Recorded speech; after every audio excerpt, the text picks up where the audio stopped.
Even in death, the secrets of Jeffrey Epstein remain tightly guarded. But earlier this year, I spearheaded a Wired investigation that uncovered the data of almost 200 mobile phones belonging to visitors to his infamous pedophile island. The data was so precise, we were able to map the paths of these visitors to within centimeters, including their neighborhoods, buildings of origin, and the paths they took to get to the island. These digital trails document the numerous trips of wealthy and influential individuals seemingly undeterred by Epstein's status as a convicted sex offender. Wired's analysis of the data is ongoing, and it raises profound questions about privacy and surveillance.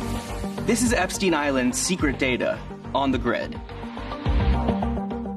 This is Little St. James, aka Epstein Island. These red dots on the map represent some of the 11,279 coordinates I obtained. They were left exposed online by a location data broker with ties to the Defense Department called Near Intelligence, now known as Zira.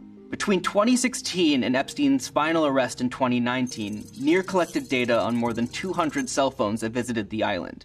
We don't know why they did that or which client or prospective client of Near decided to query the data in this way to produce the maps.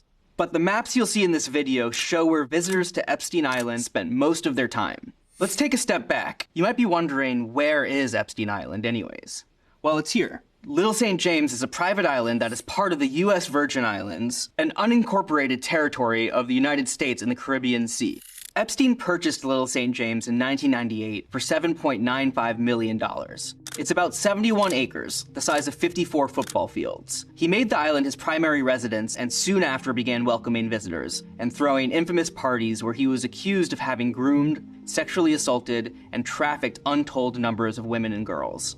The maps of the data collected by Near, and which we at Wired recreated here, indicate the most visited spots on the island. From the main house here with the pool, to the beaches and the large sundial, it's all on display, including the enigmatic Hilltop Temple site over here, which has been the focal point in speculations about Epstein's mysterious activities on the island. But the tracking of phones wasn't contained to Little St. James.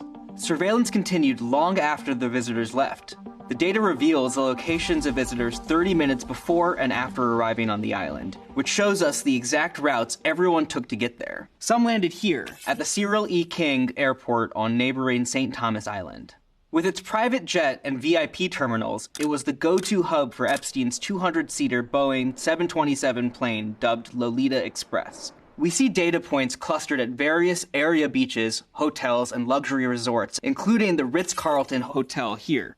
To get to Epstein's Island, many visitors got on a boat at a designated dock at the American Yacht Harbor, a private marina on St. Thomas co-owned by Epstein at the time. From there, we see a flow of movement through Great St. James Island, the larger island just to the north, which Epstein purchased in 2016 for $22 million. He had hoped to develop it, but was met with legal challenges after damaging the island's coral reefs and protected habitats. The data then traces visitors' movements as they are ferried to Epstein's private dock on Little St. James. Epstein also had a helipad on the island and owned at least one helicopter, a Sikorsky S-76, which he used often to transport himself, guests, and victims from the airport or elsewhere, according to legal documents and testimony. It's worth noting that the data reveals a regular flow of traffic to and from Little St. James between 2016 and 2019. A lot of people were visiting the island even after Epstein had pleaded guilty in 2008 and served jail time for procuring a minor for prostitution.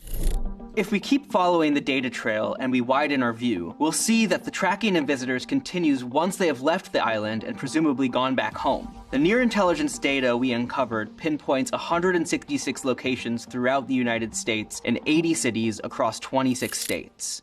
Topping the list were Florida, Massachusetts, Texas, Michigan, and New York. The data points are labeled as common evening locations or common daytime locations, typically their homes or work. Many of the visitors were likely wealthy, as indicated by coordinates pointing to gated communities in Michigan, as well as homes in Martha's Vineyard and Nantucket in Massachusetts. We even have data points from a downtown Miami nightclub, and also the sidewalk across the street from Trump Tower in New York City. Before we jump to conclusions, some sources have highlighted interactions between Donald Trump and Jeffrey Epstein at social events. But after Epstein's 2008 conviction, there are no verified reports of Trump maintaining a relationship with a convicted pedophile. Take a look at this point over here in New Mexico. This is a property that was owned by Epstein, a secluded 8,000-acre ranch. Another property of Epstein's is seen over here on El Brio Way in Palm Beach, Florida. This waterfront mansion was sold, demolished, and is now being rebuilt. But it was where prosecutors claimed Epstein trafficked numerous underage girls with the intention of molesting and abusing them. But we don't just see the coordinates of wealthy homes amongst the data. The median household income of Palm Beach is more than twice that of nearby communities where we also see data points. Some of these points could represent victims or employees who worked on the island, which is why we're careful about revealing names and continue to carefully analyze the data. If we zoom out more, we notice something strange. There are no data points anywhere in Europe. Does this mean it was strictly Americans visiting Jeffrey Epstein on his island? No. We do see data points from the cache identifying origin cities in Australia, the Cayman Islands, and way over here in Kyiv in Ukraine. We know that Epstein himself had a place in Paris. And we know from victim testimony and flight logs that his associate, Jean-Luc Brunel, owner of a modeling agency in Paris, did visit the island. So why don't we see these data points? One possibility could be Europe's extensive privacy laws. Considered the strongest privacy and security law in the world, the General Data Protection Regulation, GDPR, gives Europeans robust rights to their personal data, even outside of Europe. Under comparatively lax US privacy laws, Near Intelligence was able to source its location data for this precision surveillance. To explain how this data might have been collected in the first place, we need to talk about the world of digital advertising and data brokers. The reason you get a targeted ad displayed on an app or a website is because apps on your phone have been transmitting information about you to ad exchanges and real-time bidding platforms. That information often includes your location data. Data brokers like Near Intelligence extract, repackage, analyze, and sell the data from these ad platforms. In fact, according to internal company documents from 2019, Near Intelligence, which has roots in Singapore and Bengaluru, India, claimed to have information on around 1.6 billion people in 44 countries. They offer a platform for searching that allows their clients to query their vast dataset by drawing a box around a specific area like Little St. James. Near then provides insights about the devices it observed within the selected area. We don't know who or why someone searched Epstein Island, but the reports and maps they created were sitting unprotected and totally searchable as publicly accessible code. And that's where we found them.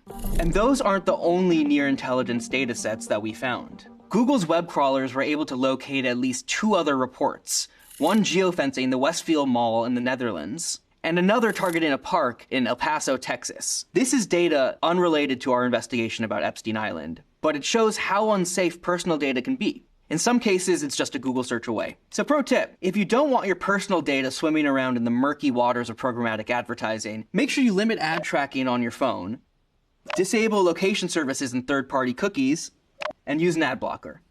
So what happened to the island after Epstein reportedly committed suicide in a Manhattan federal jail while awaiting trial for sex trafficking? Well, in May of 2023, billionaire investor Stephen Dieckhoff purchased both Little St. James and Great St. James for $60 million.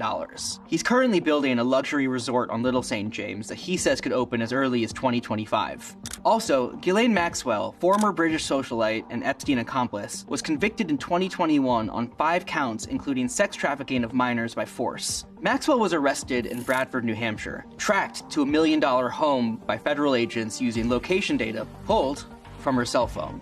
I'm Dhruv Mehrotra. The Wired investigation into the secret data of Epstein's Island